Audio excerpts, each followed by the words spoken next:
This video is brought to you by The Corbett Report, 2009 Video Archive.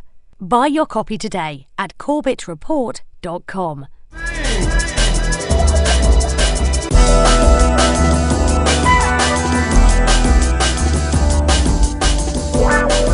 Welcome. This is James Corbett of corbettreport.com with your Sunday update for this 8th day of May 2011. And now for the real news. Osama bin Laden has allegedly been shot dead by Navy SEALs at a private residence in Abbottabad, Pakistan, according to one of numerous contradictory reports given by the US government this week. In the latest development, soundless videos of someone seen from behind watching a TV image of Osama have been released along with years-old tape to convince the public that the person allegedly shot and killed last Sunday was in fact Osama bin Laden. It has yet to be explained how the release of this footage in any way supports the idea that Osama bin Laden was shot and killed last week and immediately buried at sea, nor how silent, undated images of someone who may or may not have been bin Laden disprove the assertion made by numerous heads of state and counterterrorism officials that he has in fact been dead for years. Do you think he's alive or dead? I've said before that I don't think he's alive. And you believe that? I have a strong feeling, and I have sort of reason to believe that, because I've asked my counterparts in the American intelligence agencies, and they haven't heard of him since 7 years. But I'm asking what you specifically believe, because I saw a quotation from you in which you said that you believed bin Laden had died several years ago. So I'm just trying to determine what you individually believe on that issue. Yes, I think he died. He perished some years ago, and I think this was a story which was created. That's why I know them, because we understand our code of ethics and creed. Osama bin Laden died when we went into Afghanistan. General Tommy Franks had stated very clearly that he had died, and he made a slip. Now, we knew he had already died. By that time, by the time we had already gone into Afghanistan, and in Pakistan, we knew he was dead. The administration has been able to dominate the 24/7 news cycle for 1 week now by providing a completely unskeptical establishment media with a story that, it now turns out, was completely wrong in every respect, and then retracting that story piece by piece throughout the week. Originally, it was announced that bin Laden was killed after the SEALs stormed an opulent compound and engaged in an intense firefight with al-Qaeda operatives, including bin Laden himself, who not only returned fire, but used his own wife as a human shield. Since then, that version of events has been amended to state that the SEALs stormed a relatively Spartan, unremarkable house, that only one of the people there actually attempted to use a gun, and that bin Laden did not return fire or use his wife as a shield. Now, many analysts are noting that the confusion around the narrative of the killing is a deliberate tactic to keep the public talking about an event for which absolutely no evidence has been provided, and which has been outright contradicted by numerous experts and witnesses. And we were able to monitor on a real-time basis the progress of the operation from its commencement to its time on target, to the extraction of the remains, and to then the egress off of the target. What about at the White House Situation Room where President Obama was? Was he seeing anything, any actual time, real-time action going on as well? I think they were viewing some of the real-time aspects of this as well in terms of the intelligence that we were getting. So do you think, did the President see the shots fired at Osama bin Laden? No, not at all. Was there anything about this house that you found suspicious, that you found strange about? To be honest, I always go in the evening, walk from my house to the same house where they said the Osama bin Laden. The next house is my other house, which I rented to my cousin friend. And every day in the evening we went there by walk with my wife for just walking. I never seen anything like that, and that's why I can't believe that. And to be honest, it's not true. Osama, maybe some other people, but Osama is not the bird who went to the inside, because this is restricted area. When we came out from outside to come here, always army will say, oh, where's your ID card? So it's not unbelievable. Right. Yeah. Thank you very much. An interesting reaction. That was Jahangir Khan, a local resident. From the outset, the news that the Navy SEAL team allegedly dumped Osama's body into the sea has been the piece of the puzzle that has left the public most skeptical. Originally justified as being a traditional Islamic way of disposing of a body, that information has now been revealed to have been part of a deliberate deception campaign, with government IP addresses having been responsible for adding information about burial at sea to the Wikipedia article on the subject in the hours after the announcement.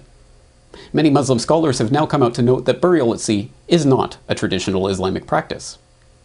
The idea that the public may actually accept this wildly implausible story without being presented with any evidence of any kind for it is now being scrutinized by analysts for possible use in other situations where the government would prefer the public to believe evidence-free assertions merely on their say-so. Other possible uses for this technique have already been suggested by pundits. The FBI, for instance, could claim to have buried the surveillance tapes from the Alfred P. Murrah Federal Building at sea, but provide DNA evidence to prove that the tapes did not show a John Doe No. 2 or secondary explosions at the building.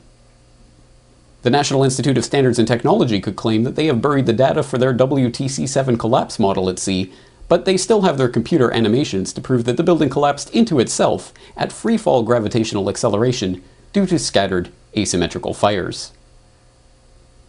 The Bush administration could claim that they did in fact find Saddam's weapons of mass destruction, but buried them at sea before they could produce evidence for their existence. Many observers are cautioning, however, that regardless of the particular details of this incident, more worrying is how the incident is now being used to position the Americans and Pakistanis on a more antagonistic footing, potentially opening the door for greater conflict in the Middle East, and indeed around the globe. Pakistan's army is admitting to shortcomings in its efforts to find Osama bin Laden, but at the same time it's warning the U.S. not to conduct any such missions again within its borders. Northwest Pakistan echoed with high anti-US emotions when thousands of people organized a sit-in in Metropolis Peshawar to protest against US drone attacks in Pakistan's tribal belt. I think the one thing we can say for sure is that this staged and manufactured incident, and of course it's just like everything else in bin Laden's life, or the so-called bin Laden's life, nothing is proven. There is no proof of any aspect of this entire story. But the one thing you can see from the intent is this is designed to create a strategic confrontation between the United States and Pakistan, and it has already gone very far in that direction. And I've been talking for some time now. I talked about on your program a couple of months ago about how this really represents the beginning pre-stages of a lead up to World War III and a confrontation in the long run with China. And I think this is another part on that road. And I think obviously they're setting up Pakistan for some major military action in the very near future. And we know that just 6 days before they rolled out this corpse to tell us that Osama is dead, we know that just 6 days before the WikiLeaks false flag operation released those documents from Guantanamo, which said that, of course, they've got nukes planted all over Europe and they're going to unleash them if Osama ever dies. So I don't take that as a threat from the shadowy, mythical Al-Qaeda terrorist organization. I take that as a threat from the real terrorists who are, of course, puppeteering those patsies and stooges.